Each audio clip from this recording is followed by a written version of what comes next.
Everybody, welcome to another episode of Crush Live Poker. I'm your host here, Bart Hansen, and today we are going to be using some new source material here from Texas Card House here in Austin. This particular episode is definitely going to be a conceptual one, and I think it's a really good topic, and it's handling and navigating 3-bet pots post-flop. So we're going to be concentrating on some concepts of post-flop play in 3-bet pots. As always, you can email me at bart@crushlivepoker.com, bart@crushlivepoker.com, and of course you can check out the forums over at the homepage, and you can click on the little chat icon below the player to get into a discussion about this particular episode. We will be blacking out a hand or two in this episode, and these hands are actually coming from a 1-3 match the stack game, which basically plays like an LA, I would say 5-5-1 K-cap game, similar to like the Stones, what Stones used to do. And this game's been going on Thursdays over at TCH. If you're watching this on Friday, I'm actually going to be doing the commentary during the Wes Cutsill game, who's a new vlogger, tomorrow on TCH. It's going to be a 5-5 no limit game starting at, I believe, 6 p.m. Central Time on Saturday night. So that's going to be a lot of fun. I'll be in there for like 4 hours. Let's get into it here because I want to cover some material. So the greens are 25s, the reds are 5s, and the blacks are 100s. So it's pretty standard stuff. What you'll see here in Texas, which I'm sort of new to, the whites are dollar chips, but these sort of orangey ones are tip chips because in Texas, you can't tip the dealers with regular chips because sort of the rules. You actually buy tip chips and you give them to the dealer, or you can give the dealer cash. So the tip chips don't play, but the white chips do play. So, and there's some new kind of interesting features here on this live stream, like split screen. They have the ability to actually do streams automatically. They don't need commentators. So it's kind of cool. A little bit unfortunate. I'm going to suggest them not doing 10-handed, but they've been doing 10-handed streams, which of course is more hands, more sort of best handing, things like that. So this is going to be a concentration, like I said, on post-flop spots in 3-bet pots, usually dealing with the person that's actually doing the 3-betting. So here we have an open here from Don to $13 with a mystery hand. We've got a call here from +3, and Chris here with pocket kings is going to make it 55. So he made it a little bit on the smaller side. I would tend to go maybe 4x here, something like that. Although I guess it is 4x plus the call. I mean, I guess it's okay, 60, 65. But you do, obviously, you're always going to 3-bet kings, but you're definitely incentivized here with a caller in between. The game had just started, so the stacks are relatively shallow, and it gets deeper. This hand is from the 116 episode. We'll be going over a hand from 123 as well. So a 3-bet here from the hijack with king-king, and we get a call here from Don from +2.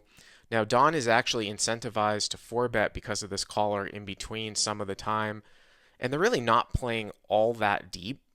So, to get in $500 or $450 at like a 1-3 game where their standard open is to 15 or 20 obviously isn't that bad, but he chooses to call here. And that brings Sujith in as well, which is, I would most likely just pitch the hand here. I mean, we have a raise, a call, 3-bet call. We're in the middle. Ace-Jack off is not going to be playing all that well, obviously, in a 3-bet pot. But he does call, and we're going to see it 3 ways here. And the board comes out 8, 10, deuce with a couple of hearts. Pretty good flop here for king-king. I mean, he does have pocket 10s in his range, I guess some pocket 8s, but usually we're just going to be betting a lot of overpairs in live poker on boards that really don't contain straights and textured boards where you're going to get value from a lot of draws. So pot's $169. You can see here Chris with king-king covers everybody, and he chooses to bet a little bit on the larger side. He bets 110 here. And this could be a reflection of the loose ranges and stuff in Texas. I would tend to go in a multi-way pot, maybe about half the size of the pot, something like that. But he bets 110, and these guys are going to have a lot of hands that aren't supposed to be in there with three bets, like a 10, flush draws, maybe queen jack, things like that. So he gets a call here from Don, and Sujith here with the ace jack offsuit is just going to make the fold here. And now, Don here's got about a pot size bet left. So the pot is $389. He's got about 314 left. And usually you're just going to be basically, putting it in on a lot of turns or making a half pot size bet if you're Chris to get the money in. But the turn comes an offsuit ace. So it's not the best card in the world on the surface, but much like I'm going to talk about in another hand, in a few hands, in terms of hand reading and 3-bet pots, you have to think about the pre-flop configuration and who is there on the flop. Because Don can't make a whole lot of light calls here with a player behind him, or he shouldn't. Now, maybe some of these players will, but you have to keep that in mind. So usually his hand is going to consist of a lot of 10 plus and flush draws, right? Now, it's possible he could have ace 10.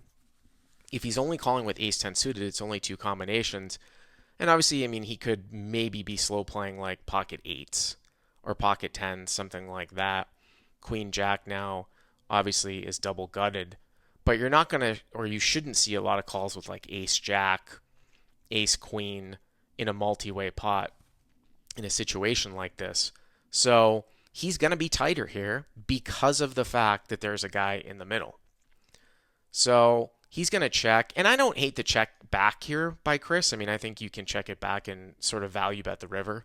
Obviously, it's not the best card in the world here. You could bet again and check back rivers because he's not really supposed to have an ace all that much. And actually, one of the very interesting lines is that you could actually even bet fold on turn because you're just not going to see people pile in combo draws all that much when you are the 3-better. The number of times that I've seen check raise semi-bluffs on the turn against you as the 3-better when an ace comes off, it's very, very, very rare. So you could make a case actually for betting here again and then checking back at the end. But for the most part, we're going to look at a 2-street hand now with that turn card coming out.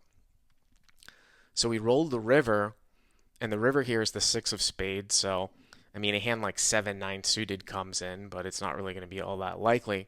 And, keep track of the pot size here. So the pot's $389. And Don here is going to bet out,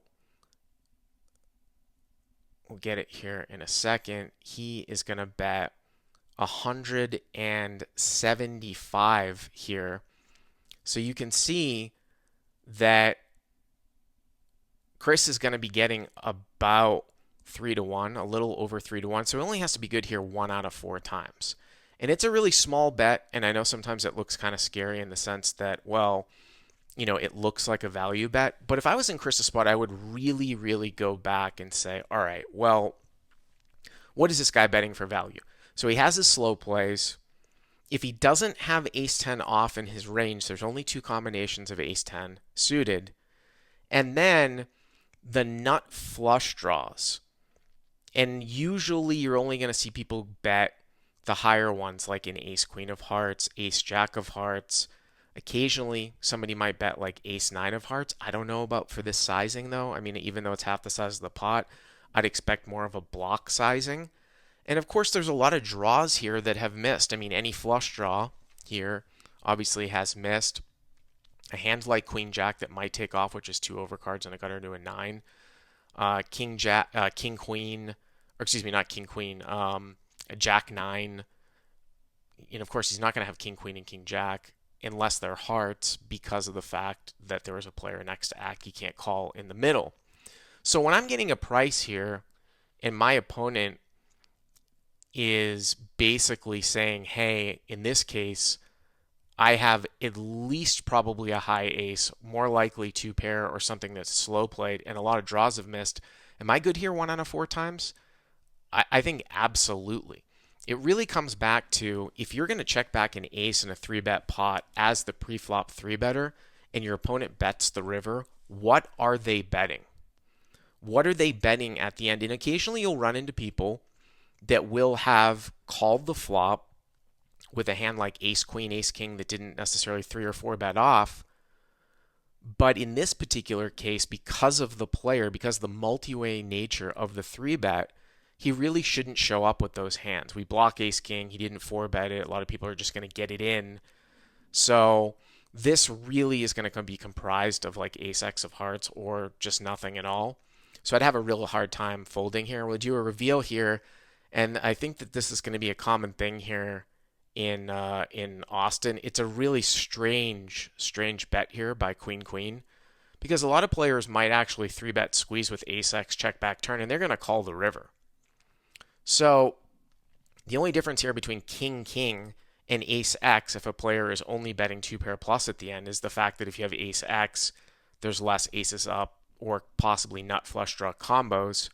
So here there's more because we have king king, but you can see that Don is sort of button clicking here.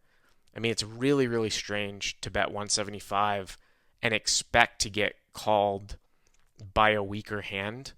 And if he says, well, I'm bluffing, the only hand that you literally need to bluff off here is king king. And I'm just not going to give credit that people are going to say, oh, I was betting this amount to get king king to fold. I just don't buy it. So Chris basically lays down the best hand. All right, let's move on to the next hand here in this video about post-flop 3-bet play. And this one, you have to pay attention to the stack sizes in this particular hand because it is important. And we talk about having somewhat of a raising range against small sizing because you cannot allow your opponent to just basically realize equity. So we have a raise here from William to 40, and Ari here is going to call with ace queen off. William is the tightest player at the table. We don't know a ton about these players. I know that Matt plays for profit here on the button, but usually I'm going to 3-bet ace queen. And the only reason why I might have some strong flats is to encourage some people with weaker ranges to squeeze. Usually we do that on the button because we flat call more hands on the button. We can actually flat call some stronger hands to kind of protect that range. I always talk about how if people aren't doing that, you can squeeze people that are late position flatters, like in this particular scenario, and they just don't really have strong hands to be able to hold on. So Ari makes the call here with ace queen, and you can see here Matt is going to play a squeeze with ace 9 of hearts.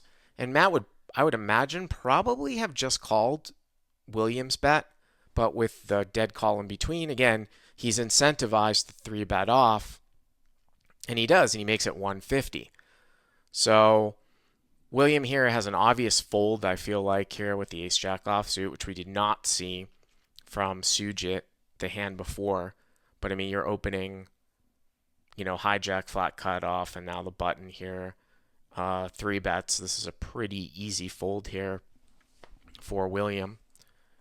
And then it's going to get over to Ari, who sort of has an interesting decision because his hand is very, very strong for this particular configuration. So he's going to make the call. And I think that that's fine as played. I don't think anything has really gone wrong all that much, but you do have to take into account the stack sizes here and what your hand is, how much protection it needs, etc., etc. So the pot size is $354. And the board comes out queen 6-7 here with 2 hearts. So obviously Matt has the nut flush draw here, and Ari has ace queen. So 354, Ari's going to naturally check to the pre-flop raiser in Matt, and Matt is going to down bet here with the nut flush draw, and he's going to bet 100. And this is exactly what I'm talking about here. So when he bets 100, if Ari calls, the pot's going to be like 554. Ari's going to have, about 750 left. He has under a pot and a half bet size left. I mean, really, you can't really be all that scared to get money in here with top pair, best kicker in this particular configuration. but you can't allow somebody to bet 30% of the pot and just call all the time, especially at this stack depth. Now, a check raise here as a jam is a little bit on the larger side, because if you were to check raise jam, it would be more than a pot size bet. But when somebody down bets like this, you have to have the ability to go with your hand here. Now, ace queen doesn't need as much protection as some hands, like if we had defended with like ace 10 and the board came out 10 high, something like that. But still, to this sizing, I would be raising more often than calling here, because it's very, very rare that you're ever going to really fold. I mean, I guess maybe if a king of hearts were to come. So let's take a look here at what kind of sizing we would want to use and what other hands we might have in this particular spot. So if we went to, say, 3x here and Matt were to call, the pot would be about 854 and we'd have about 500 left. So 3 to 3.5x followed by a jam probably on non-heart turns is a pretty good way to think about this particular hand. The other hands for value that we would do this with sets, bottom 2, that might be a defend here with 7-6 suited.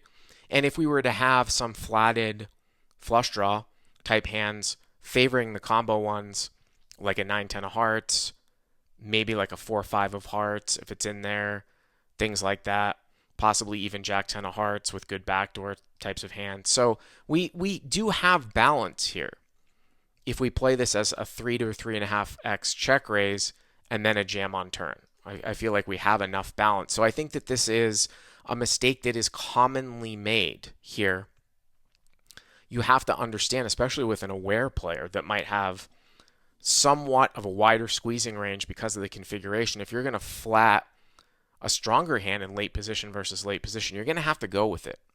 And you cannot allow people to basically down bet you and realize all their equity.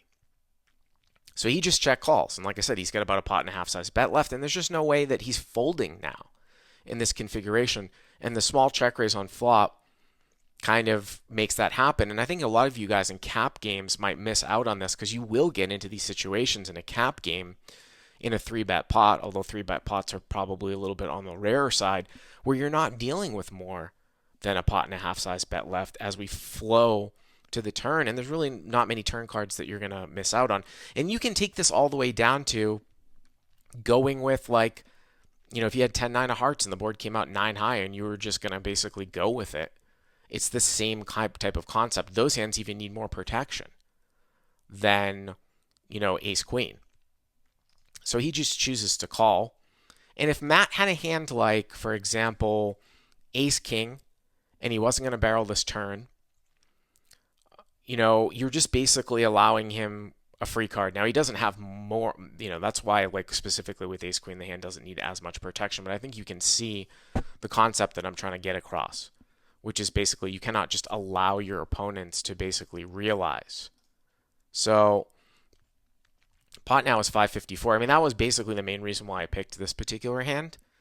Ari now is going to check, and Matt sort of has a decision, like, whether or not he thinks a guy is going to come off of, a queen.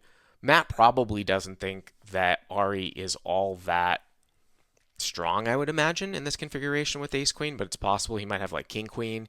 He could have a pair, 8s or 9s. So Matt decides to jam all in here on the turn. I mean, one of the other things I guess that you could do at a pot and a half size bet is possibly bet half pot and then give up. Like if Matt were to bet, say, 250, and again, the guy just called. If he bets 250 to maybe even, I've even seen people get away with betting like 350 here. Like if you bet 350 here and the guy didn't shove and you're just giving up, then you're actually like risking less. People will sometimes make that mistake from out of position, because if Matt were to bet 350 and the guy called, the pot would be like 1200. Ari would only have about 400 left. So it's interesting here for Matt on the turn how he would play this. Like, would he really be jamming like aces and kings here? I tend to sort of make I guess you could call it like a live balance bet, where maybe I would bet, like I said, bet an amount that would commit myself 350 to 400, but it doesn't look like I'm trying to bluff the guy, and the guy might make a mistake and not check raise all in. So if I can bet 350 to 400, get the same amount of fold equity, and the guy just calls, I can just give up on rivers unimproved.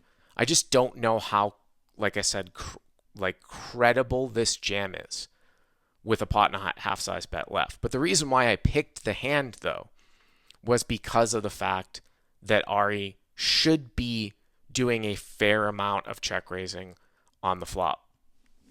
Matt does jam, and Ari's going to think about it for a while. And at this point, I just don't think you can fold. You're just way too far up here. It's actually bad for him that he has the ace of clubs. I mean, the ideal combo for him for bluff catching here would be ace queen, no heart, no club, so that his opponent could have the draws here. But of course, Matt has the other draw, and they get it in, which I think is totally fine. I mean, it was going to get in anyways, and Matt makes it with the heart at the end. All right, let's take a look at here at our next hand, and this is going to have to do with sometimes choosing sort of like the stronger hands to call down with in a given situation. And we might circle back at the end of this video to a single raise pot that's going to demonstrate that concept with the same particular villain. But this one's going to get folded around here to Chris, and he's going to open it up here to 45, and we are going to have Barty make the call here with King Jack of diamonds. So $45 raise over the top of straddle, and I believe it might have been straddle to 12 or something like that. And Barty just calls. Now typically in a 3-blind format, you don't want to have really flat calls here, button versus small blind, all that much, especially not that deep. If they were playing, say, a $16 straddle and they were starting the hand with 100, 150 big blinds. I mean, this would almost always be a 3-bet here for me with King Jack of diamonds. But he just calls, and this guy wakes up here with a 2K stack with ace jack off. So we get open, flat, and Brendan's going to squeeze it up here to 200, which I think is totally fine. It's a little over 4x. So he makes it 200. Chris decides not to defend here on the button here with threes. He just snap folds. That's a little bit on the tighter side, I would say, although he's not heads up because we've got a call in between. So I don't think there's anything wrong with folding it off. Again, configuration awareness, multi-way awareness, heads up, button versus straddle. I think that you're supposed to be calling with all your pairs. So Barty's going to basically play this weird sort of flat, open, flat, 3-bet, fold, flat, which really isn't a thing. And I actually talked to the top section guys about this particular hand a little bit because it's so hard to sort of sim a situation where someone's not really playing all that optimal, right? I mean, that's where we've got our skill in playing live poker. But the reason why I actually went to the top section guys was because if we play out of Brendan's spot as the 3-better from the straddle, I wondered how often we should be c-betting this flop, right? Because Brendan's got the ace jack with the ace of clubs. He's the 3-better, right? And we've got this weird flat from the small blind. So, with the offsuit combinations, we talk about sometimes taking the stiff ace of clubs and running that as a bluff across sort of club turns. So bet across club turns. However, Barty is a wild guy. I should have said that in the beginning of this particular hand. But he's very, very wild. And he was a clear recreational player, like V-pipping 45-50%. So that's why we see a flat. A small blind flat versus button and then a flat, which is really, really rare.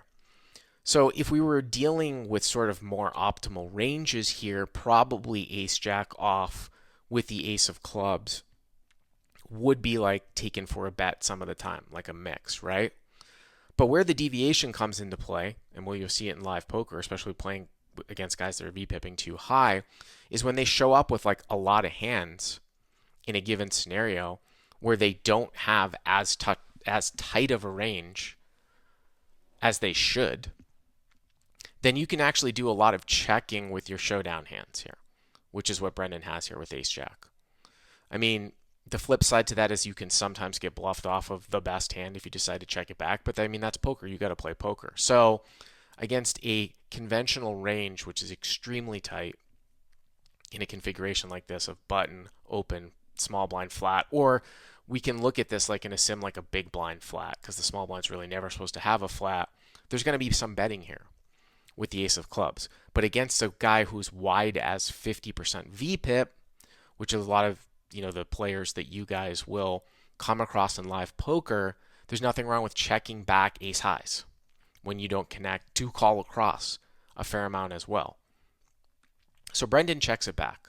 So against a tougher opponent with a tighter range, maybe you bet, even though it's a ragged board. No one's really supposed to have a ton of that, although the small blind could have like 7s and 6s represented maybe as a flat. But here he decides to check, and I probably would check also against a guy like Barty, who might be VPipping as high as he was.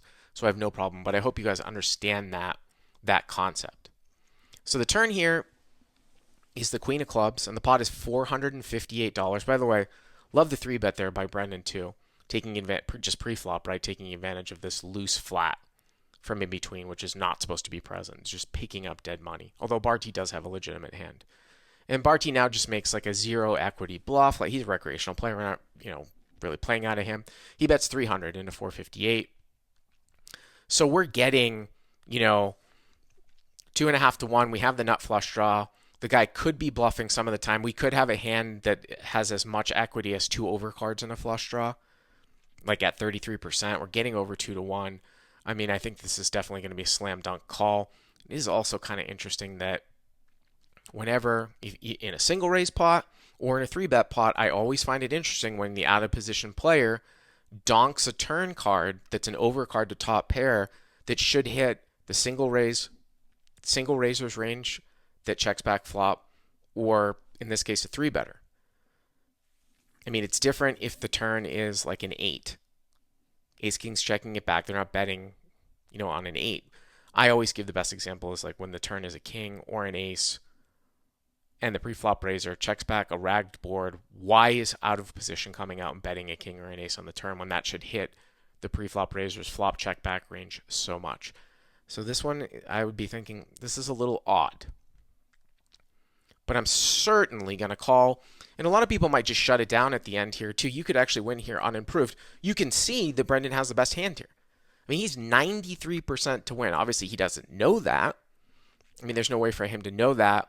But it looked like he struggled with a call. But against this player type, the reason why I'm 3-betting out of the straddle as a squeeze anyways, this is a very, very easy call. So the pot now is about $1,100. And we roll to the river, and the river is a 4, which of course bricks out everything. And Barty is going to make a weird just jam all in here. And this is what I'm talking about in a spot like this. When you are up against sort of a maniac who is capable of bluffing aimlessly with no pair, I think the strategy in a spot like this is just sort of to pick the better hands to call with. You can't call here with ace high, and of course now having the ace of clubs is worse because this guy wasn't betting on the come with the ace of clubs. But you can't call here with ace high because your opponent could be bluffing with a better hand.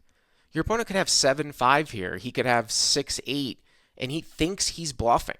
And you call, and the guy's like, good call, and he turns over pocket deuces or a 6 or something like that. If you were going to play an overpair in a spot like this where you decided to check back aces, check back kings, especially if you didn't have a club and called the turn bet, well, then this would become a slam dunk call. Or if you ran into ace queen, it would become a slam dunk call. Better if you didn't have a club at the end on the river. Better for you to call cross turns if you did. But if you're checking back red kings or red aces on this board and a wild guy bets turn and you call and then he jams all in here, that should be a call. Those are the hands that you're going to be calling with, not ace highs, because you lose to accidental bluffs. It's very, very strange looking at this hand here too. When the board pairs, that the guy jams all in. We have the ace of clubs, but who knows? I mean, he might just think that a flush is the nuts here. He could have run into a 4. It's really hard to run a bluff here unless it's total air, which is basically what he has, and you're just not really going to see that all that much. Even at this level, this guy's just sort of the craziest of crazy guys. But I would never call here with ace jack with the ace of clubs, even against a wild guy. And like I said, we'll circle around at the end of this video to see another hand where Barty is involved, and his opponent has a really strong hand as well, and I think it's Chris. All right, let's take a look here at our next hand. This actually came from a different night, and these guys were way out there pre-flop. I'm just going to say that. I actually happened to hop in the commentary booth for this particular hand, and I wrote it down, or I made a note of it because I knew I wanted to review it. And this is sort of an in-depth look at hand reading in a 3-bet pot on sort of and trying to represent certain types of certain types of backdoor types of holdings. Here we're going to start off with Matt L raising it up to 30, and that's right, with 8-5 of spades. I recognize Matt. I think he did some vlogging a couple of years ago, but I've seen him around TCH. He seems to always have a lot of chips. He was V-pipping really high tonight. I mean, I don't care if you're the best player in the world. If you're V-pipping at 45% 10-handed, unless you've got other people V-pipping along with you, it is a tough strategy to win consistently. I mean, the players have to be very bad in order for you to overcome basically just their best hand or their better hand requirements. So he's going to open it up here to 30 from +2 with a 2.9K stack. Again, the greens are quarters, the reds are fives, the blacks are hundreds, and these little chips over here are tip chips. Now, Jeremy, like I said on the live stream, he is going to play a 3-bet to 100 straight out of 2009. And the reason why I say that is because these were the types of hands that used to be 3-bet, the blocker suited types. I remember back in the early teens, late 2000s, everybody just got 3-bet any ace-x suited, king-x suited. And now with some of the sort of computer-aided, teaching materials, for the most part, we want to be 3-betting linearly. We want some playability, things like that. The blocker plays come when you're really short, and especially in a tournament. So I'm just going to fold this hand for the most part.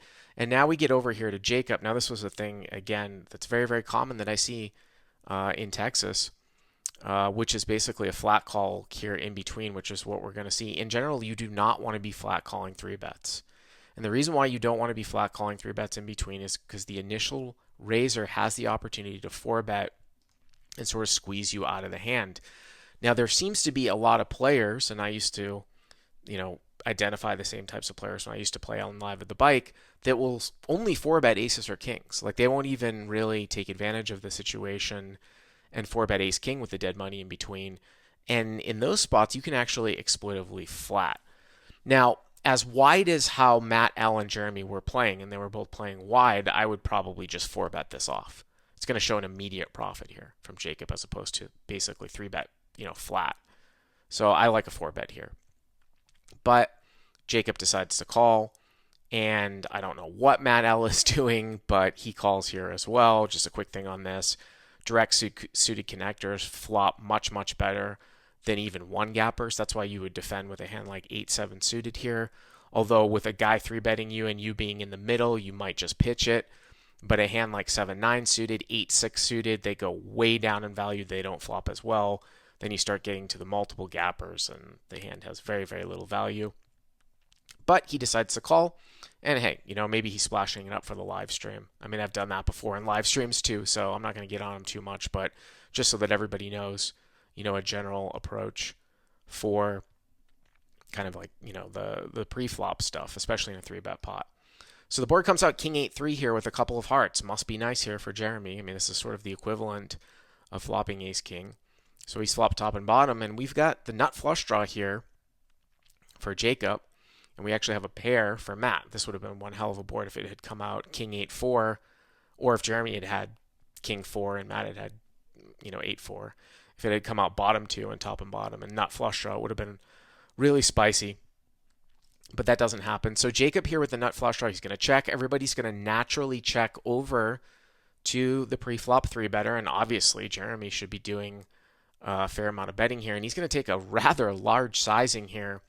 He's going to bet 200, And that is a little bit on the larger side, especially when you do have a king, because when you do bet this amount in a multi-way pot, everybody can basically correctly fold out everything but a king. Now, obviously, you want to get value from a king and the nut flush draw, but people aren't going to be making any types of light peels. Like Matt L should probably fold out if it got folded back around to him at a 2/3 pot size bet 8-4 here. I mean, it's close with a 5-out draw. Maybe if you had a backdoor spade draw, or a backdoor straight draw or something like that. But that's why you tend to bet on a little bit on the smaller side. But, I think Texas is, kind of a little bit behind in terms of years in games like this. So doesn't surprise me that we do tend to see a little bit of a larger sizing. But what this sizing actually does is actually going to define Jacob's hand in the sense that we're going to see later on. Because Jacob is next to act and Matt L is behind him, he really should only have a king plus here and flush draws. And when he flat calls in between and 3-bet, it's mostly going to be nut flush draws. I mean, I guess you could occasionally might have like a queen jack of hearts or something like that, but it's going to be mostly nut flush draws in the form of draws. Notice that there's no straight draw out there. That's very important with the hand reading that we're going to do later on. So the large bet and the call here that comes from Jacob next to act really, really defines his range. Of course, Jacob could be flatting or could be sandbagging like pocket eights, or if he flatted with pocket threes, that's a possibility. But if we're Jeremy and we have king 3, it's unlikely, but it could be like eights. So Jacob makes the call, and I think that this is the right play. I would probably do a fair amount. I don't think I would start check raising here with the nut flush draw, especially when you've got as high a nut flush draw here as ace jack. You'll start to see sometimes if you had like a hand like ace 4 or ace 5, especially with a backdoor wheel draw, you might get to see some check raises to smaller c-bet sizes, not usually to like a 2/3 pot size bet. So he makes the call, and Jeremy here, thinking about it for a while, and he gets out of there. One street too late, but he does fold. And you can see now the pot here is $709, and now the turn is a king. So this is really kind of where the first interesting part of this hand occurs, because I think that a lot of people tend to sort of jump out of their seat and they say, I 3-bet king 3 here. I've got a full house. There's no need to bet, right? But look at this. Number one, look at the stack sizes. We're dealing with 2 pot size bets left. So you do have to get some money in here at some point. By the way, we beat pocket eights now too. It's something to say. I think that Jacob is probably going to be a little bit more represented here, maybe with a king, if you count the combinations, than the nut flush draw. Depending on how wide he was, if he has like a hand like king queen suited, king jack suited, king 10 suited, those are 3 combinations of hands. And then you've got like nut flush draws of ace 10, ace jack, ace queen. It's probably pretty close. But I think what people don't recognize is the fact that he called next to act with a player behind him that's going to heavily weight him towards having something, right? And then some people, like if they're going to like call with king queen off, things like that, you might see more kings represented here. Or if he's got eights, it doesn't matter. He's going to check raise you anyways on the turn. So if you look at, say, like 3 combos of eights, maybe 5 or 6 combos of kings, and only a couple of draw combos, he's actually weighted more towards value here, as long as he's folding out 9s, 10s, jacks, queens on the flop, which he should, because of the large sizing that was put in as a continuation bet and the player behind him. That's the key. It was multi-way on the flop. He's extremely strong by calling that bet on the flop with a guy behind him. So for those reasons, I would not be checking back the turn here, even though it might be instinctual for a lot of players to slow play. I would be betting here. Now, you don't have to totally blast it. You don't want the nut flush draw necessarily to fold. I think coming out and betting like 700 here is probably a mistake. I like his sizing. I would maybe 300 to 350. I think is probably pretty good sizing here. He's going to bet 300, and Jacob continues to call. And I don't think Jacob has done anything wrong here. I think you should continue to check call. You unless your opponent has quad kings here, there are very few full houses in this guy's range at this point. One of the other things to notice is that if you're up against somebody that's going to be 3-betting, the only kings that they're going to be 3-betting is ace king. You have the ace of hearts, so he can't fill up that way. If an ace were to come or something like that, or if you had, I'm trying to think here. I mean, the distribution of suits there is a little bit different with the ace jack of hearts, so he can't catch the ace of hearts anyways. But so 300, and I don't think that Jacob has done anything wrong here. I mean, the guy might have quad kings, right? But this is going to be a lot of ace king, maybe king queen suited, things like that. So you certainly, I think you definitely have equity to call. So I would continue on here with a call, which is what Jacob has done here. So I really like this bet here by Jeremy on the turn. And we rolled the river, and the river's the deuce of diamonds. So it brings in a backdoor diamond draw. So if I were Jacob here, I would basically be just checking and giving up. Because this guy is going to have a fair amount of kings here. And it's not even like when you come out and bet at the end when the front door misses that if for some reason he actually was continuing to bet with like queens, that he's even going to fold. But how often is somebody... Remember, though, this is the whole crux of hand rating. If a guy actually took a 2/3 pot size bet with queens, he's doing it into 3 people on the flop. You're Jacob, you call next act with a guy behind, that looks super strong. Usually we're not going to see another bet here from queens. So in a spot like this guy is representing like he has a king or he has a bluff. And you basically beat the bluffs.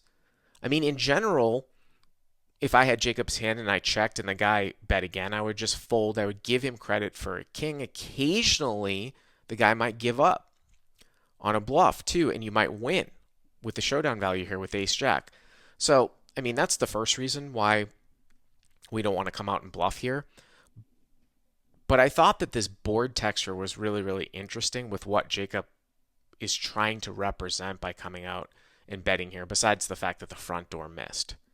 So now he comes out and he bets. So he plays a check call, and leads the river. Almost like he's got pocket eights.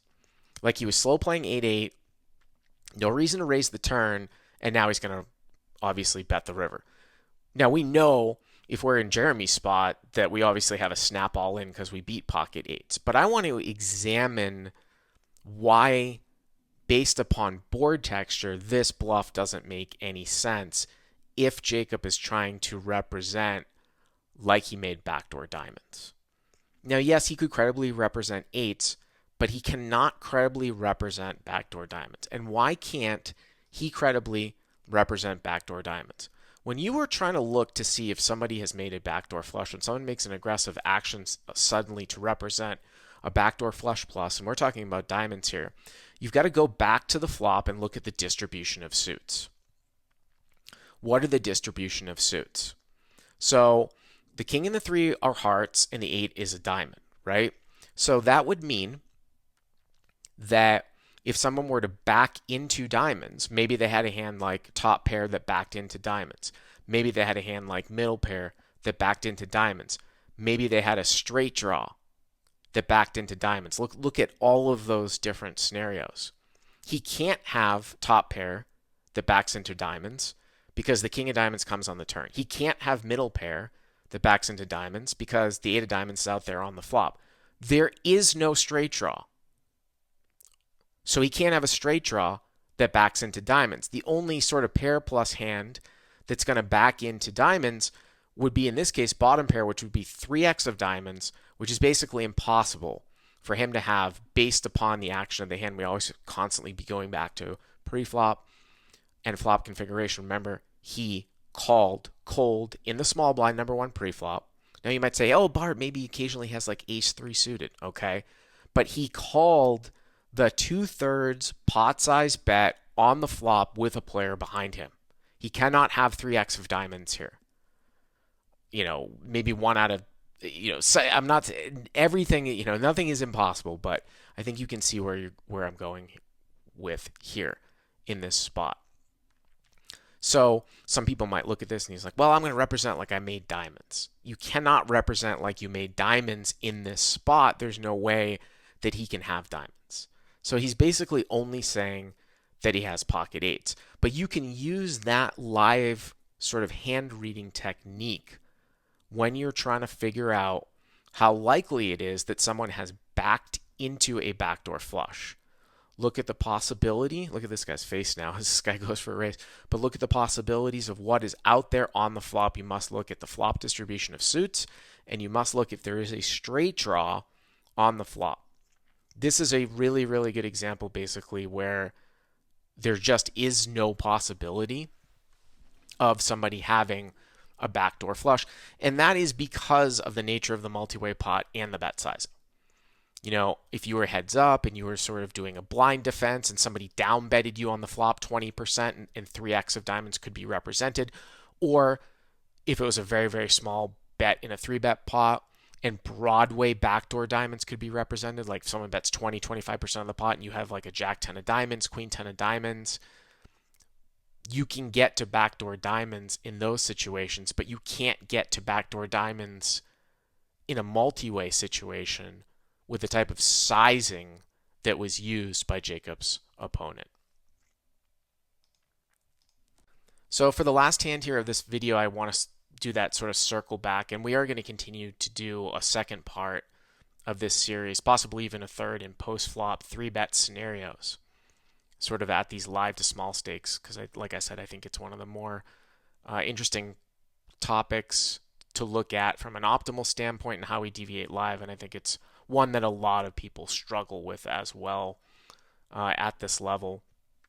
So here we are going to, I'm sorry, I said Chris, this guy's name is Brendan. So a couple, one or two limps in here, this is straddle here to $6. And Brendan's going to raise it up here to 35 with ace-ace. Barty is going to make the call here with 7-6 of diamonds in the hijack. And it's going to get folded back around here. And they are going to go heads up. Matt here in the straddle. And they're going to go heads up.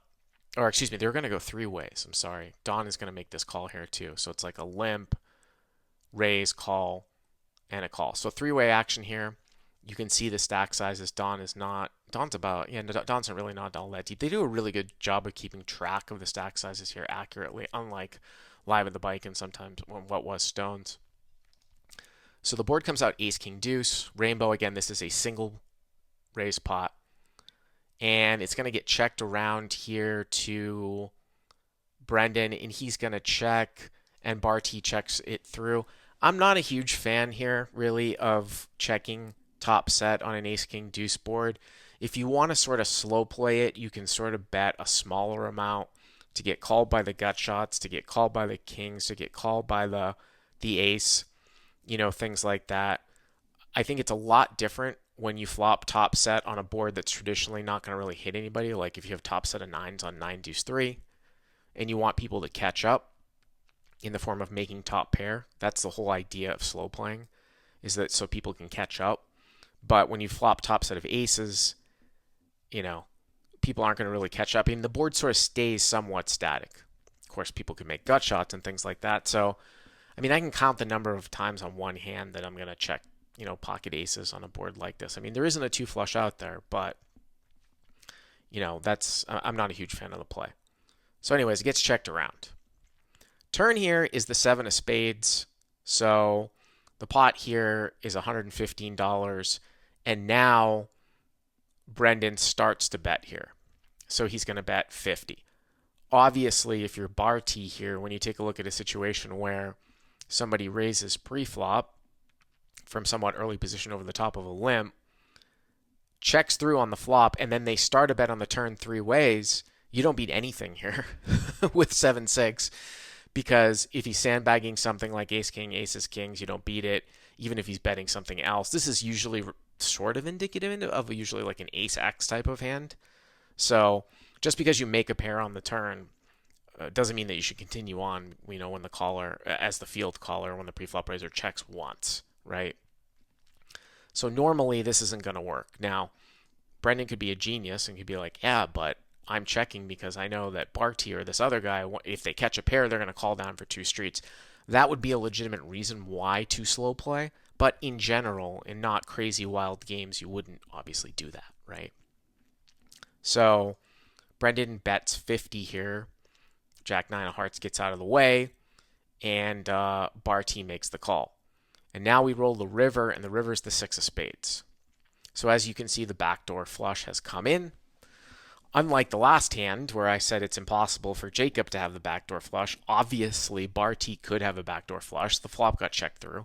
But if we were to look at this and we were to, maybe they went bet, bet, bet, flop, bet, turn, how would someone run into spades here?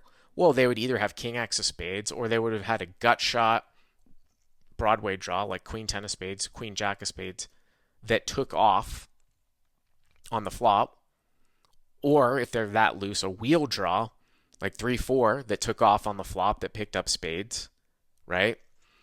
Or if they're unbelievably loose, deuce X of spades. Those are the ways, right?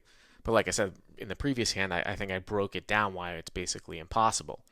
So in situations like this, it can become somewhat treacherous for pocket aces in the sense that if you look at the way that the hand played out, you check the flop and Barty checked behind. So you're like, well, there's probably a really good chance, especially if he's a recreational player that's going to be betting off a lot of top pair, that he doesn't have an ace when he doesn't bet the flop. So he calls the turn. What are you trying to target here at the end? You're probably trying to target a king, although he does have some flush draws that call the turn. I'm much, much happier continuing to bet across the river here with pocket kings, especially if I had bet 3 streets. It's a little bit different because Brendan checked the flop. But if you take this back and you imagine that Brendan had bet 3 streets and you go bet flop, bet turn, and now a spade comes on the river, your opponent is going to have more backdoor spades on this board if you go bet flop, bet turn, bet river. When you have pocket aces, he's going to have more backdoor spades than when you have pocket kings, because when you have pocket kings, he's calling with more ace X. Here, he doesn't have as much ace X. His range is going to be, or his hands are going to be more comprised of backdoor spades. Like I said, in this case, the flop was checked through, but I think you can see where I'm going with it. But the reason why I picked this one out, though, was looking back at the ace-jack hand where Barty did the naked bluff here with a king-jack of diamonds. Brendan is going to make this bet here for value, and he's going to bet 125. And Barty is going to make a huge raise. Well, not a huge raise, but he's going to raise it up here to 400. Now, I can see the cards here, and I'm going to go out on a limb and obviously think that Barty thinks that he has the best hand here, right? He is overvaluing bottom 2. Bet and a raise. And he's certainly going to show up with some flushes here, some of the time too. If you didn't bet off king X of spades, we went through all those different types of things. But when you're thinking about choosing a hand to call with, I think this sort of breaks it down pretty well, because you can get into spots where people might be overvaluing something.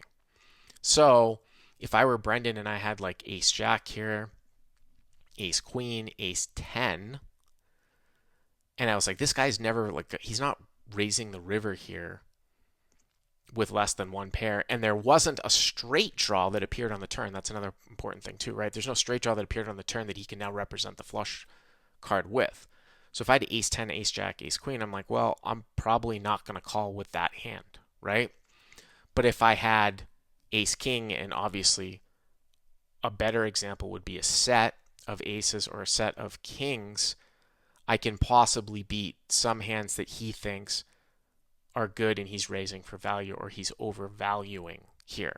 So this is why we choose pocket aces here for sure. As a call, pocket aces is the best hand that's not a flush.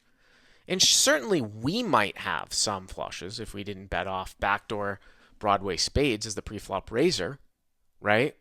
But this is the best non-flush hand that we can have. We're going to call down. We're going to choose this hand to call down. We're probably going to call down with ace, king, plus. The issue with ace 7, if we had checked like ace 7 of diamonds on the flop, bet turn and move and bet river, is that now it's like, if we start to think about, well, what does he run into that he might be overvaluing? There are less 7-6s because we have a 7. I mean, it seemed that Barty was kind of wide where he might have king 6. So if I had ace 7 here, I would probably still call, but I don't think that I would be calling with one pair, if you see where I'm going with this. So that's why we look at sort of a linear call down, even against a recreational player. Obviously that might be overvaluing. He thinks he's good here with 7-6. And this is why we call here with ace-ace. But anyways, guys, that's going to wrap it up for us this week. Thank you very, very much for being subscribers, as always. And check me out commentating tomorrow, and I'll probably be playing on TCH. One other thing, too. Again, the call-in show is moved to 2 p.m. Eastern from now on Mondays. All right, guys, we'll see you next time. Bye-bye.